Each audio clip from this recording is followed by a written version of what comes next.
How's it going, Dave from Comic Book Investments? So, you may or may not know, but I am a comic book dealer, and I have been for about 15 years or more.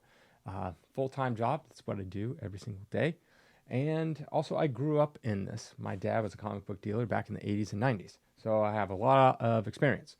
I used to stuff, catalogs before the envelope and send them out to customers for my dad. And then now there's the internet. You don't really need to do that as much anymore.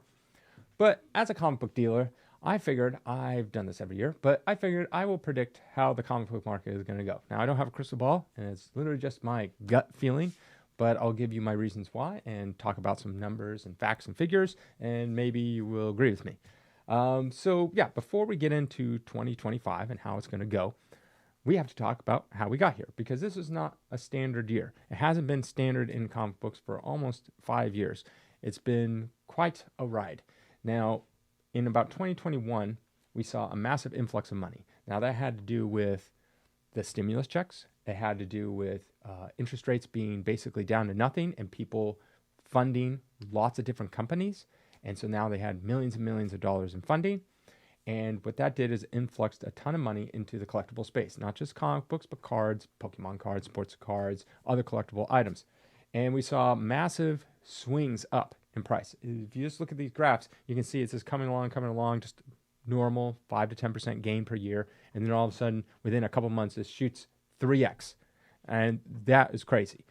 And so what happened is you had people taking their stimulus money, buying comic books, and then you also had companies that were getting millions of dollars in funding, like those weird auction/stock websites for comic books where you could buy shares of comic books. Most of them have gone away, but they got hundreds of millions of dollars in funding, and so they had to buy these big books and to hold on to them so you out there could buy a share of it and not actually own it, but you own a share, and then you could sell your share. Very weird concept. I thought it was dumb. But anyways, they had millions of dollars, but they had to buy products. So they were bidding up each other in these auctions. There's probably like 4 or 5 of these different types of companies. And those sent even higher end books sky high as well. And so, that's how we got there. And so then after 2021, things started going down. But it was still good because a lot of people were still making a ton of money because, like I said, there was a lot of influx of money. Rates were low. So companies would then just take out a bunch of money as a loan to invest in themselves. And so people had massive high-paying jobs. And I don't know if you remember, but there's people just like begging people to come into work. They had all this money, but they couldn't find people to work. So they're increasing these salaries left and right. So people had money. And so they would take their work salary and then buy comic books, cards, whatever it was. So it was still going pretty good, still going down. It peaked at around April, like spring to like summer was the peak for the comic book market. And it started dropping, but it wasn't too bad. And then in 2022, it just started, first half of the year was okay, but then it started going down. Rates started going up. People started getting laid off their jobs. The high paying jobs were drying up. And so, yes. And then inflation was going up. And so then people were like, well, I need to buy food. And so then it started going down even more, especially the second half of 2022 started dropping tremendously. 2023, the same thing, just dropped throughout the entire year. The beginning of the year to the end of the year, all the comic books just pretty much went down. So then we're into 2024. And that year is not as bad. It has been probably the best year in terms of overall market compared to the last couple of years because of the fact that most of the dropping in price has already happened. So if you look at the different ages, let's say modern age only saw like a 3% drop compared to 2023. It saw a 10% drop. Copper age saw an 11% drop compared to a 21% drop in 2023. So copper age did see quite a bit still. Bronze age only saw about a 9% drop in 2024 compared to a 20% drop in 2023. And then a silver age saw a 5% drop compared to a 15% drop it saw in 2023. So clearly not as bad, either half is or a third as much of a drop. So still going down, but there were comic books that were going up. And so it really depends. And then Golden Age is so hard because they don't sell that often. The same book doesn't sell like twice in a year. So very hard. But we did see the most expensive comic book ever sold, ever, in 2024. In April of 2024, an Action #1 in an 8.5 sold for $6 million. That is by far the biggest record for a comic book ever sold. It's not even the single highest grade. There are two Action Comics #1 at a 9.0. Originally, I thought that we'd kind of hit the bottom of the market around spring to summer. I think I predicted that in my last video a year ago. And it actually moved a little further than I thought. It ended up bottoming out probably around October-ish of 2024. It's kind of when I hit the bottom. Now, once it hits the bottom, it's not going to all of a sudden just go sky high. But I have seen some comics moving up slightly, going for a little bit higher than their all-time lows, which is a good thing. We're seeing a lot of books going back to their 2019 levels, 2020, before all the hype and FOMO and all this money coming into the comic book space. So that's kind of where we're at with a lot of books. Now, every book, each individual book is different, but overall, now the higher end books, like your Action Comics #1, your Fantasy 15s, we're still seeing some record prices hit in 2024 compared to even higher than they were in 2021. But that's because higher end books are bought by people that have a lot of money.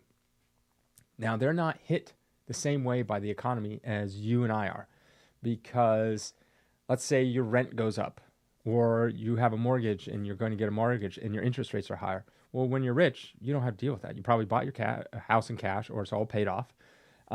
If your rents go up, that's good for you, because a lot of rich people probably have rental property, so then they're making more money.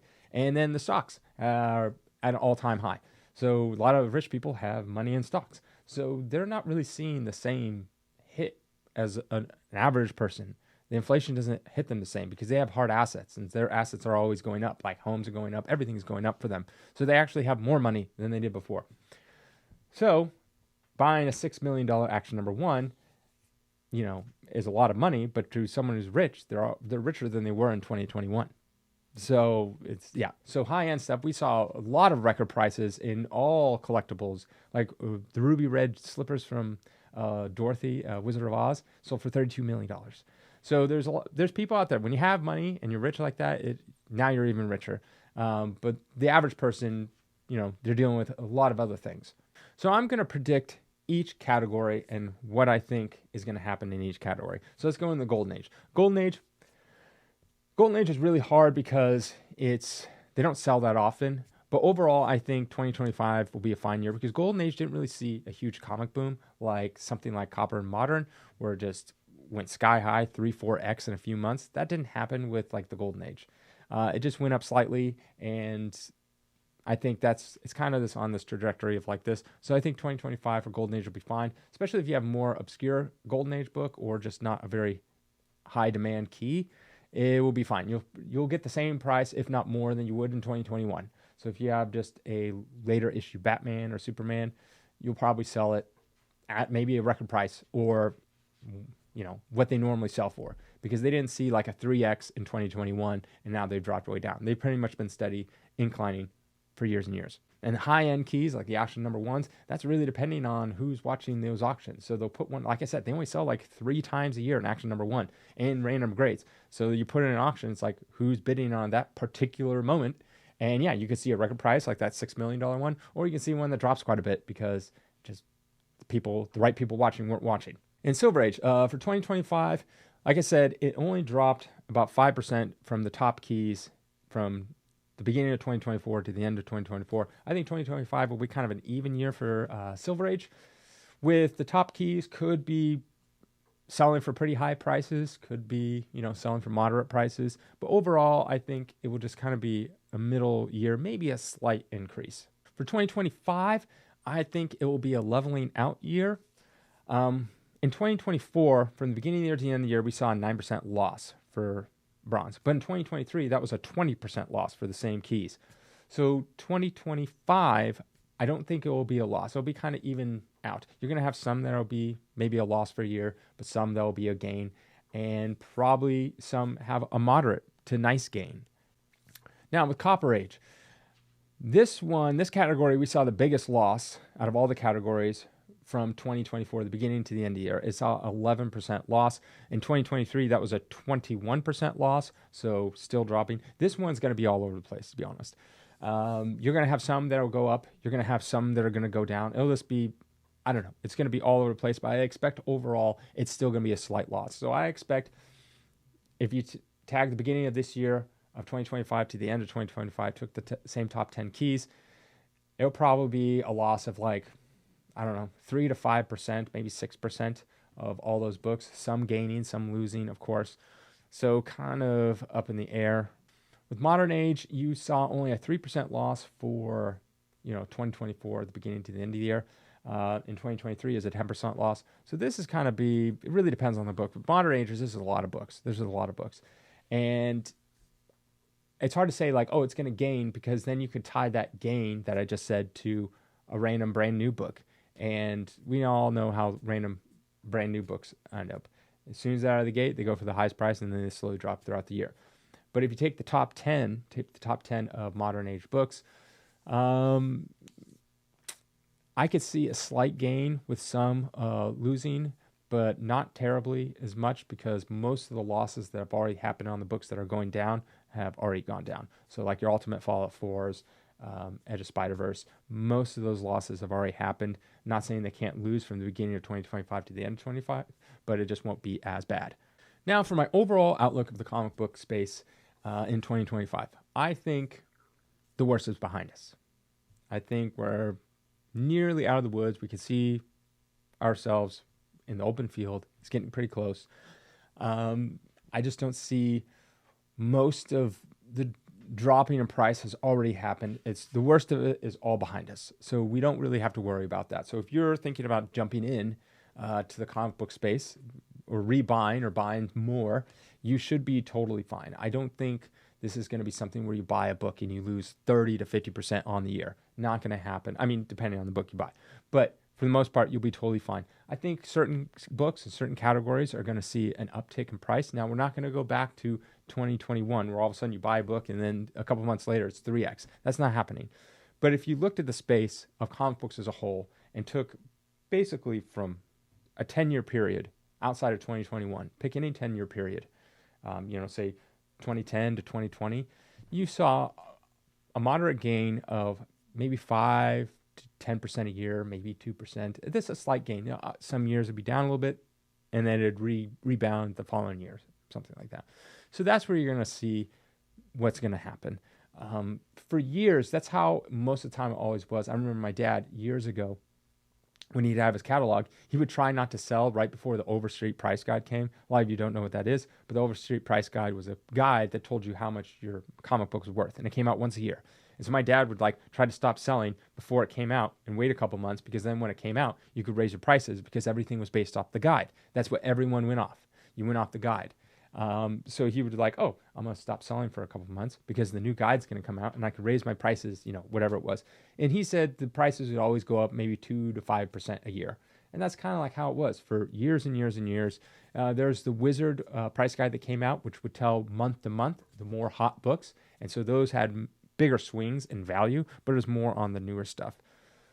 So I would suspect, most comic books, that's kind of where they fall. They fall in the 2 to 5% gains per year, which isn't bad. It's kind of nice knowing that you could buy a comic book that you really love, and then in 10 years, it's going to be worth a little bit more. So if you're jumping in at 2025 or you're getting back in or whatever it is, I would not be afraid.